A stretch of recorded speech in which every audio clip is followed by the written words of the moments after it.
Hi, my name is Ron McDaniel. I'm here with Bill Bregar of Loss Prevention Systems. Welcome, Bill. How are you today? I'm doing well, thanks. You? I am doing great, thanks. Okay, good. Now, we're going to be talking today about security, and you go way back in this industry as far as retail security, preventing theft, preventing shoplifting. Is that correct? Yeah, absolutely. About, I hate to say it, around 35 years now. So the time has been split roughly between employee theft and shoplifting prevention, and worked for a number of major corporations all the way up into the director position for several companies, one of them worldwide. So I've had quite a bit of experience in it. Wow. And you started when you were 4, right? So that makes you 39. That's right. Absolutely. Actually, I started after I left law enforcement. I was a police officer for a short period of time, and I got into this line of work, and it has really worked out well for me. It's one of those things that's kind of fit hand in glove for me. So it's something I actually enjoy doing and have enjoyed doing all these years. So the interesting part now is I have my own company. I can provide this sort of help to others that outside of the large corporations, the Targets and the CVS's and Walmarts and things like that have loss prevention departments. I can provide it to smaller retailers. Okay, and by that you mean sort of one-off companies, or do you mean like those franchises? You do it on an individual franchise basis, or how's that work? Absolutely. Well, I'd say our target customer is a store all the way from a single store operation all the way up to 50 or 60 stores in a chain. So we're more oriented towards that smaller group. A lot of our customers are single store operations, and in virtually any kind of vertical, all the way from liquor and that sort of thing, bookstores, soft lines, hard lines like shoes, clothing, boutiques, sporting goods, you name it, any type of a retailer. Okay. Are there certain industries that stand out? I'm sorry, I'm not following the questions we talked about at all, but I'm just curious. Are there certain industries where you just see a huge impact?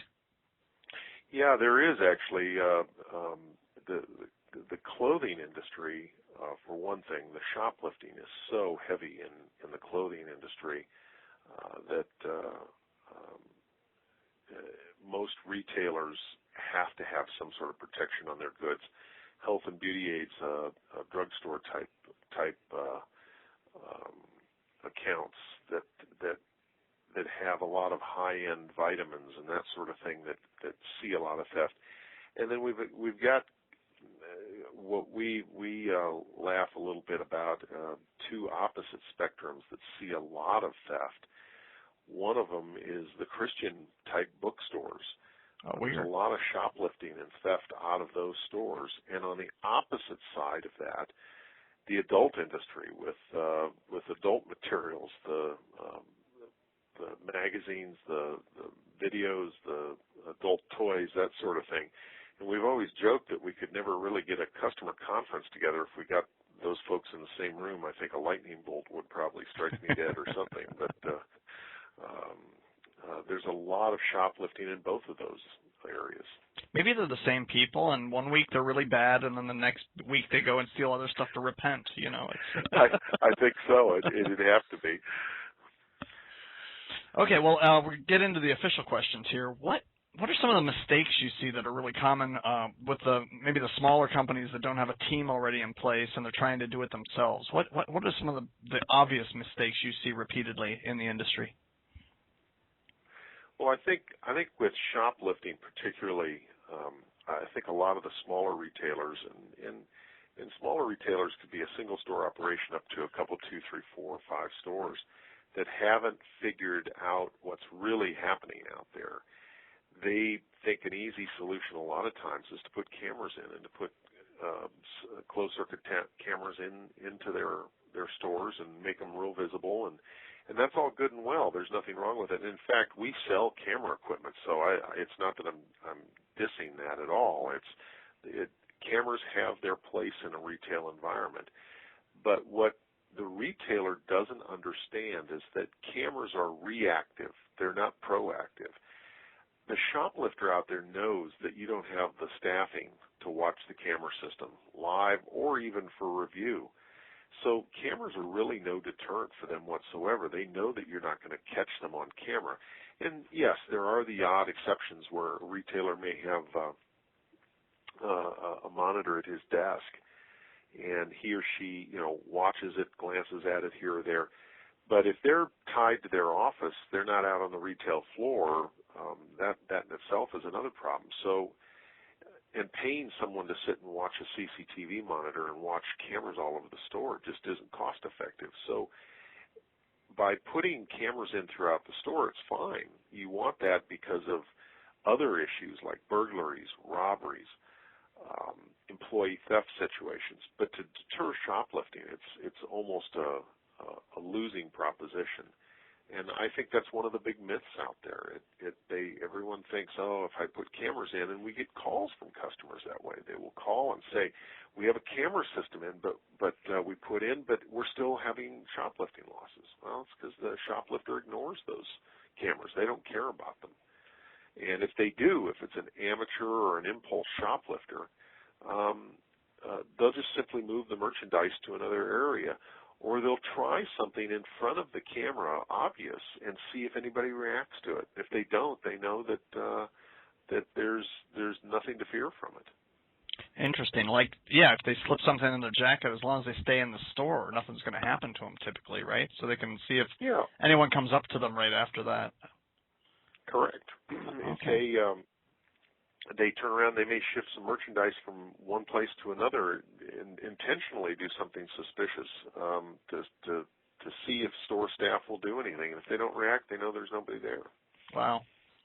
Okay, I know we're going to talk about some other options that are better, but what about if somebody has a limited budget? Maybe are cameras the only hope for them, or are there other low-cost solutions for a smaller business that wants to reduce theft in their stores? Well, there are, and part of it is that a retailer all retailers have to hold their costs down. We know the margins are very, very slim in retail. Not everybody understands that, but for the most part, we have to hold the costs down. And there are there are things that they can do without even spending any money for new hardware equipment. Not everything is solved by hardware equipment, and some of those things include just the way they handle customer service. Customer service is the key to stopping shoplifting in the big picture. You have to have some hardware and equipment to support you, and of course we can talk about that a little later here. But customer service impacts all three categories of shoplifters, both the impulse and amateur, and then the professional shoplifter. A professional shoplifter can't shoplift if they're being customer serviced properly. So just making sure that a retailer is making sure that their staff is doing what they need to do, and that they are out there actively working with the customers and helping them and assisting them, is shoplifting deterrence in its own. Other things include shelving height. If you've got shelving height that's above 5 feet, you're creating all these dark, concealed areas where a shoplifter can feel much more comfortable and feel a little more cozy about concealing something. So keeping shelf heights down to around 5 feet, no more than that, and keeping merchandise from being stacked up too much higher than that. Also, lighting. Lighting's important. Keeping the lighting up and on. If there's a burned-out bulb, getting it replaced. If there's an area in the store that's a little bit darker, getting some additional light in that area. You don't want a shoplifter to feel that it's nice and cozy back there, in a corner or some other area where they can conceal the merchandise. Okay. Well, the thing about customer service, the nice thing about there is it's kind of a win-win. Their sales go up if they do good customer service anyway. Plus, they reduce loss. So that's Absolutely. It is a win-win. That's a very good point, because let's say you're approaching that customer and they're shopping, and they're probably in a smaller retailer. They're there because they want customer service. If we're going into Walmart or Target or someplace else, we're not expecting customer service in the same way. Customer service in a Walmart or a Target is proper shelf tags that allow you to compare products from one item to another. There may be 15 hair dryers in there. How do you know which one you need? Well, if the shelf tags are supposed to help guide you through that, there's no one in the store that's an expert on hair dryers. But if you go into a smaller retailer and there's 15 hair dryers, chances are there's somebody in there that knows something about those hair dryers and can help you choose and select. So they're looking for that help. Consequently, you may do add-on sales. Well, if you're buying a hair dryer, do you need a new brush? Do you need a this or a that? The shoplifter, on the other hand, doesn't want customer service. They want to be left alone completely. So they shun that. Where if an employee approaches them and is providing them good customer service, that's going to shut them down from shoplifting. So it's the best thing that you can possibly do is to provide good customer service. Well, we're here to talk about what you do partially. Do you actually help people in that area as well, or do you refer people out, or is it just something you talk with the owners about? Absolutely. When we install a checkpoint system, there's a total package to this. You can't just put in the hardware. It's like putting in cameras and walking away and saying, well, we've solved the problem. We haven't solved anything. You can't put a checkpoint system in, an electronic article surveillance system in, and just walk away and say, okay, we've solved the problem. We've got tags on the merchandise. We've got labels on the merchandise. Our shoplifting problems are gone. That isn't the way it works. You have to get the staff on board with it. And so we provide that level of support to the retailer. When they become a customer of us, we make sure that they are doing these other things, up to and including providing the training, either online or in person, to teach them these techniques about customer service and about physical store layout and security, that sort of thing, because it all feeds together. We want them to stop losing money to shoplifting, and if they do that, this is a no-brainer. If they stop losing money to theft by shoplifting, then our method is working for them. They're going to continue to want to be with us as a customer because we're making them successful. Okay, excellent. Now, I don't know, I know you're real familiar with the industry. You mentioned checkpoint and tagging, so I'm guessing you're talking about the kind of tags that get clipped on things and those big plastic things by the door that the alarm goes off. Can you tell me more about that? And also specifically, what about the ROI? How do I know how it'll pay itself off over time for my store if I'm listening to this? Another good point. The way an EAS, an electronic article surveillance system, that's the generic term, an EAS system works is that antennas or pedestals are placed up at the front doors. And you see them whenever you walk into a Walmart or a Target or a CVS or a Walgreens. And they're there up at the front, and they're always on. So they're working 24/7. They don't shut them off. They always stay on. Those antennas are looking for hard tags, which are the hard tags of the tags that go on clothing or soft goods of some sort, anything with cloth. A hard tag goes onto the material, or an employee pushes a pin through the material or the seam and into the back of the hard tag. And then a label is used for other goods that can't use a hard tag. It can go on the packaging. It can go anywhere on the product. It sticks on there. If a shoplifter attempts to take one of those pieces of protected merchandise out through the system, it trips the system alarm, which is a sounder and a light built into it, and alerts store staff that they need to pay attention to that and come over and talk to the customer and find out what the issue is. So that's what we provide. We provide those systems anywhere in the continental United States. And on top of that, once those are installed, then we want to work with the customer on the things that we just talked about with how they handle customer service. How do you handle a shoplifter? What do you do when a customer trips the system? Not every customer who trips the system is a shoplifter. So how do we handle that? Well, we work with them on how to do that. Once those systems are in place, studies have been done by Checkpoint and others that show that the ROI, the return on investment for that, is about 5.5 to 6.5 months. Oh, wow. So once the initial investment's done, after 5.5, 6.5 months, it's a break even at that point, and after that, they're putting money in their pocket because they're keeping the theft from going out the door. That's great. If you'd have asked me, I would have guessed it was a couple of years to kind of break even. So that's much faster than I expected. Well, I think one of the things, and that leads me to another point, one of the things that most retailers don't understand is that the formula for loss. If a $100 item, and we'll use $100 simply because it's a nice round number, but let's say you lose a $100 item, is that what you lost, $100? No, it's not. That piece of merchandise may have only cost you $80 at wholesale cost, but it's marked up to $100 for sale. The problem is when the shoplifter steals that $100 item, there are other costs that go along with that.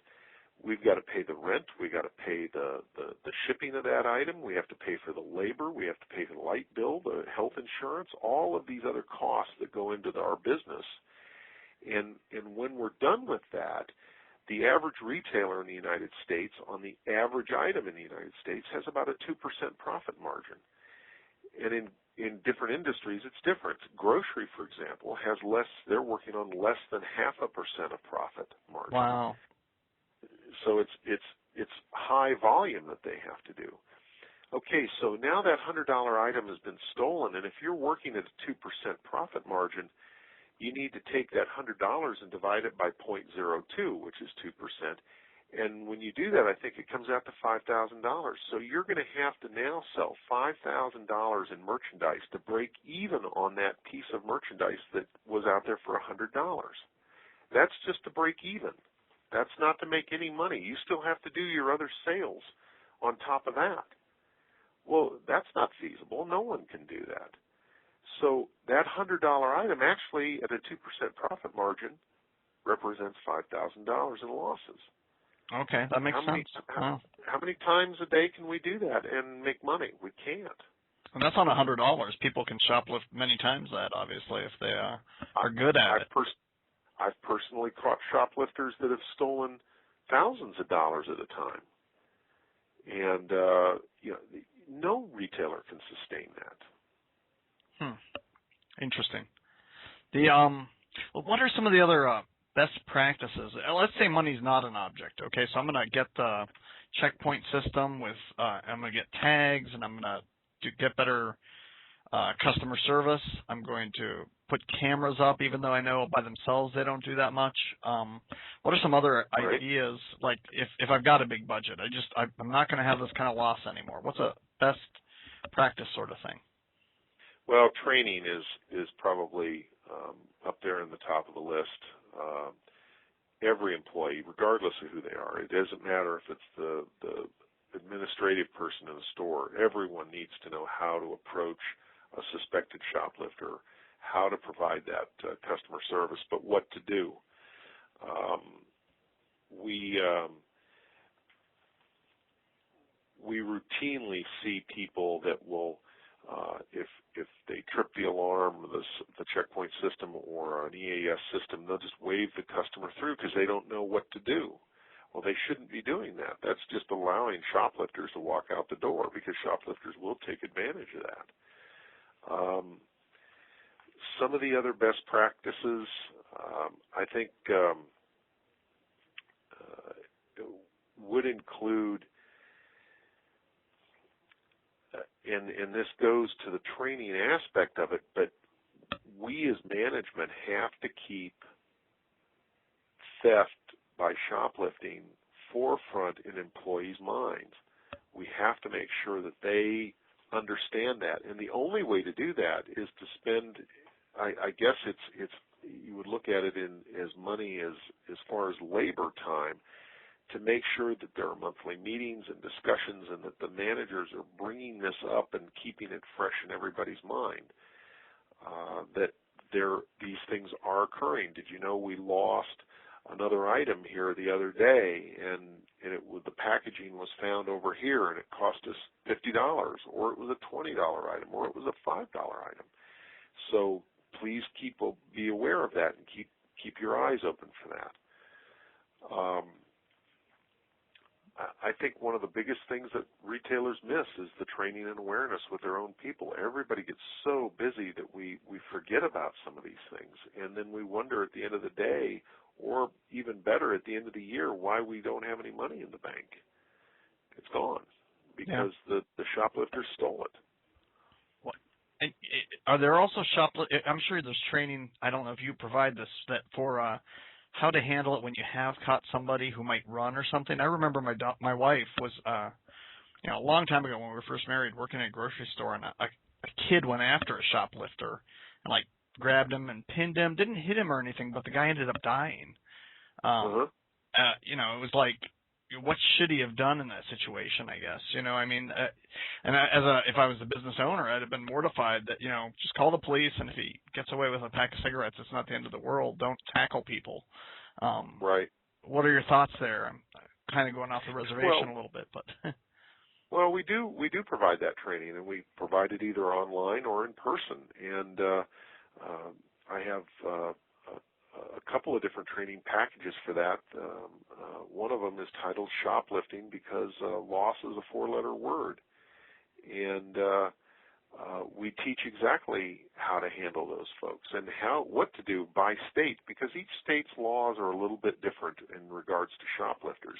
But most states have what's called a merchant law, or something that's summarized as a merchant law. And it basically says that the merchant has the right to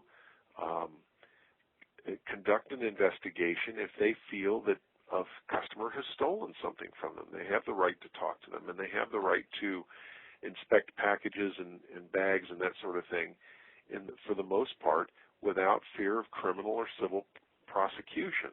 So we teach a lot of that, and we teach it state-specific, so that we make it relevant for them. But you're right. When someone chases someone down, and that creates a dangerous situation, both for the employee and for the shoplifter and for bystanders. I mean, what happens if that shoplifter is chased out into traffic and they're hit by a car? Who's liable in that situation? And then not just the legal liability, but what about the moral situation and how people are going to feel the rest of their lives? Right. Very important case that occurred, a couple of cases that occurred a number of years ago, where a shoplifter this was not in dispute. It was in a mall, and the shoplifter, this individual, stole an item out of a store and was running down the mall, and store management was chasing him, and he collided with a woman holding an infant. The infant flew out of her arms and flew off the second floor over the railing and was killed on impact on the planter on the first level. Well, the question is who's liable for that? From a legal standpoint, is the shoplifter liable? He's the one who collided with the woman with the infant, but he was being chased by store management. Well, the reality is that both, because they're going to go after the shoplifter, but they're going to go after the deep pockets, which is the store owner. Mm-hmm. But then you switch all the way over to forget about the law. Then you look at what's the morality of the situation. How are you going to feel as the employee that was involved with that the rest of your life, that you may have caused the death of this individual who was innocent, who had nothing to do with this? So there's a lot of these issues that are complicated that we teach about, and there are simple ways of dealing with it, and we've simplified that. Well, that's good. That's good. I didn't even know that it was state specific. I always thought that everybody was pretty much the same. That's interesting. No, it is the states. Each state has a different take on it.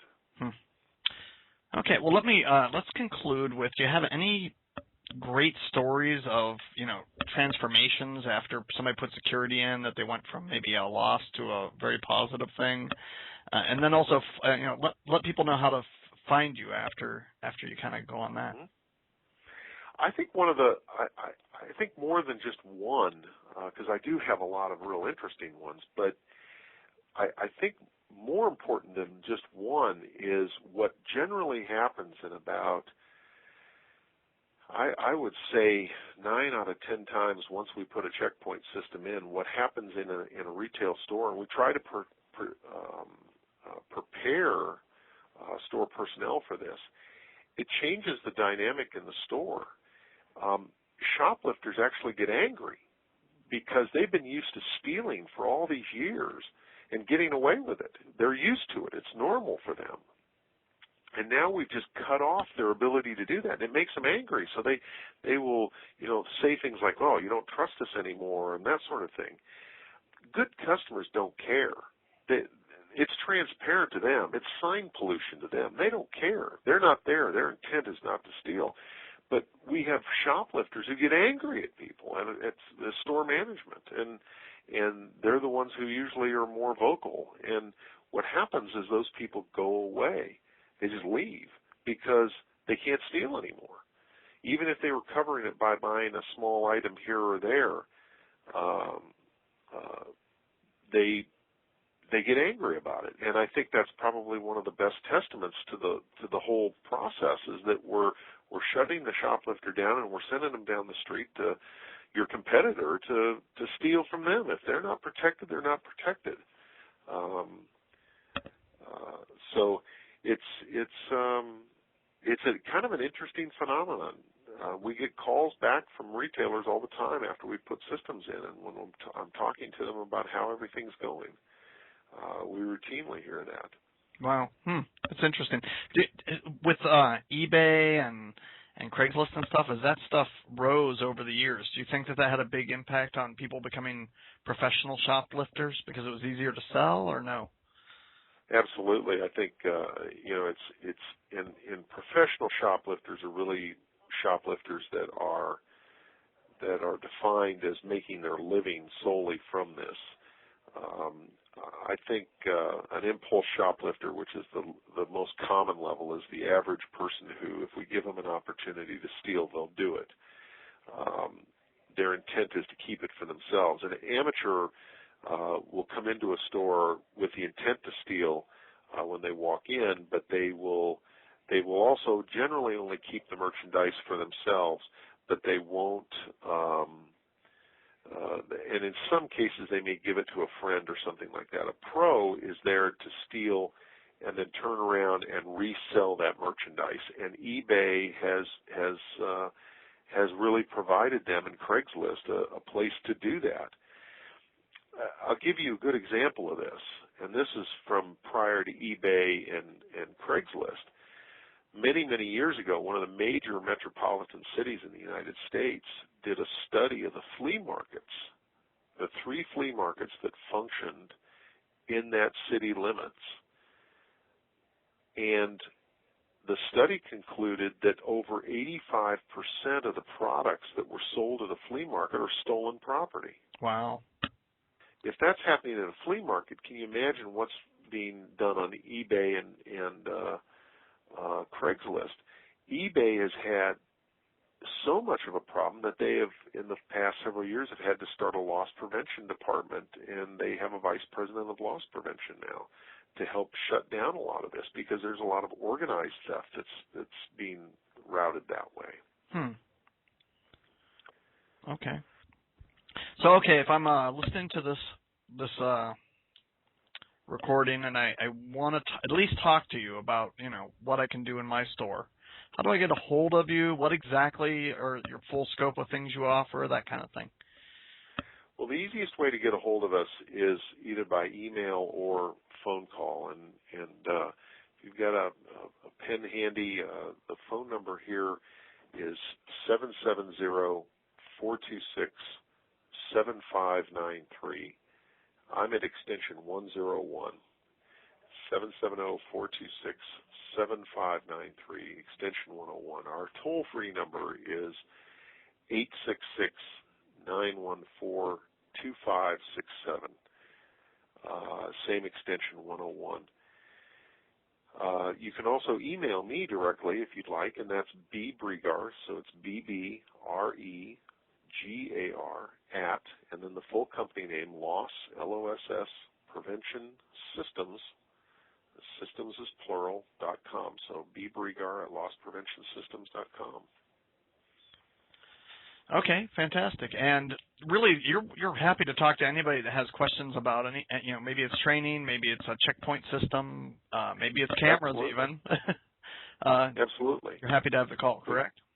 Yeah, absolutely. I mean, we can handle anything from on an EAS system that Checkpoint provides. We're a Checkpoint gold dealer where we can sell, install, and service anywhere in the continental United States. We have the ability to do training either in person or via WebEx anywhere in the world, actually, I guess, in that regard. But those areas, yes, we do sell cameras, and cameras that are oriented for retailers. We don't just sell a whole wide range of cameras. We really orient towards retailers for the most part, particularly small retailers that need systems. And consulting work, do quite a bit of consulting where we work with retailers. But keep in mind that, just calling me and talking to me doesn't mean that the meter is going to run. I talk to retailers every day that are not customers and try to help them as much as I possibly can. And I think it's just a goodwill situation for all of us. Okay, fantastic. Well, I hope some people take you up on that and give you a call. I appreciate the time. I think this is going to be very helpful to a lot of people who have been probably struggling with this, the topic of shoplifting. Thanks, Ron. All right, thank you. You have a good day. You too. Thanks.